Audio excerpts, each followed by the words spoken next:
Okay, this still isn't a piece of cake, but I think it's easier than the way in the manual. Oops, I've got my tool wrong. Insert from the left, since we're on the left side. Lift the old stitch off. Place a new stitch on.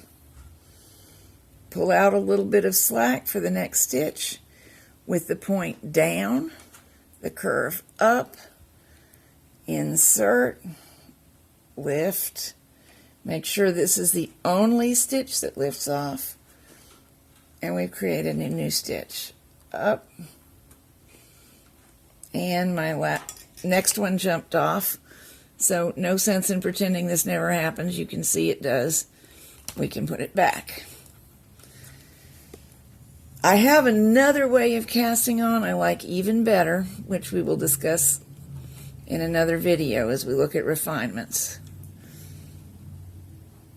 This one makes an acceptable edge, not a beautiful, gorgeous edge, but it's doable and it gets us started.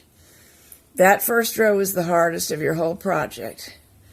Now, coming from the right, begins to get easier, not because it's from the right, but because there's already a little bit of knitting on to keep my finger on and control what's going on with these loops. And after a while, we won't even really need to do that. From the left, you can see it getting easier as I go. Also, it's just faintly starting to look like knitting. If you're familiar with the construction of a knitted fabric, you will recognize that we're working from the purl side. We're making knit stitches, but we're on the back of the fabric, what's known as the purl side. I stopped to get my yarn supply untangled. It was around my foot. You need a lot of free-flowing loose yarn in order to avoid mishaps with your tension. That's my initial yarn tail trying to get into the act. It needs to stay out of the way. If this happens, what just happened to me, lift it, put it back on, and check the situation. See that bar of yarn? That should have been a stitch. It was a stitch till I dropped it off while chatting. Put it back on, knit the bottom loop over the top loop. It's good to have this on hand. Any ordinary looming tool or even a little teeny crochet hook, but the loom tool is more convenient, is handy for when you need to do something to a stitch that's very precise, because this tool doesn't have all that pointy an end. It's not meant to. It does what it does absolutely beautifully, but that's not what it does. Normally we go from the left side of the peg when we begin the row at the left,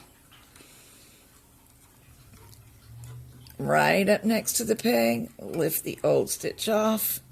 When I rotate, you can see how the new stitch is flopping on there. Right up next to the peg, old stitch off, new stitch on.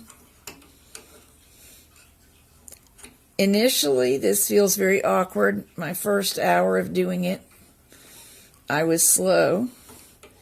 And now I have trouble stopping myself from going too fast for you to see it. So what the manufacturer said about it being a really fast method of hand knitting is true. Now, honestly, fast needle knitters are just as fast, some of them faster.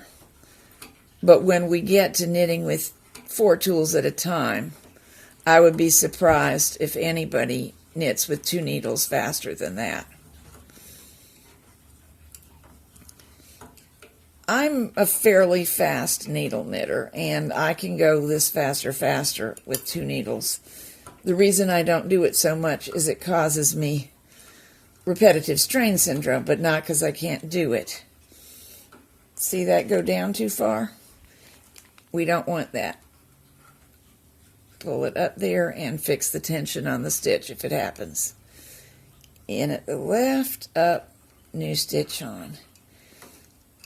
In at the left, up, new stitch on. And you can tighten up your stitches just exactly as you want them with this tool. It's amazing how sensitive and precise it is.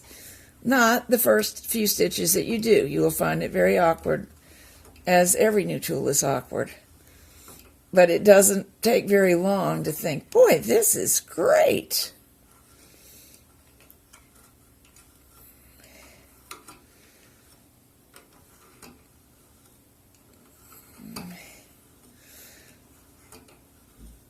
Let's do one more row and then bind off.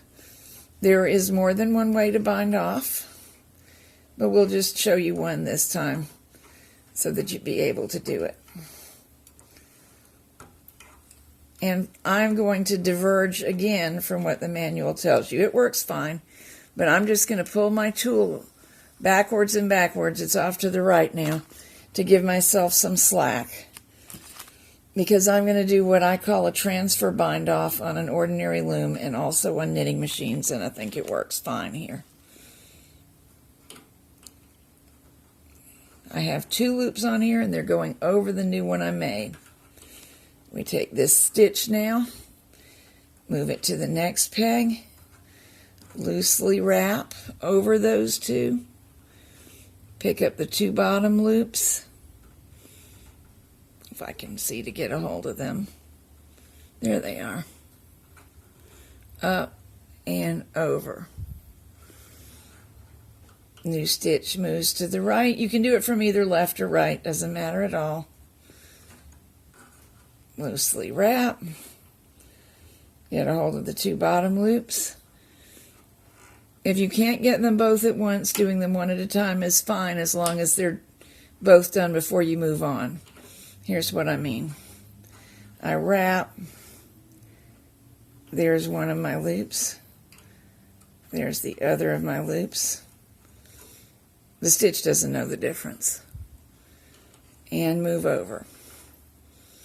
One more wrap.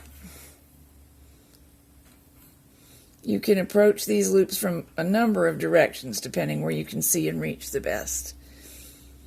And now we would snip this yarn and pull the yarn tail through.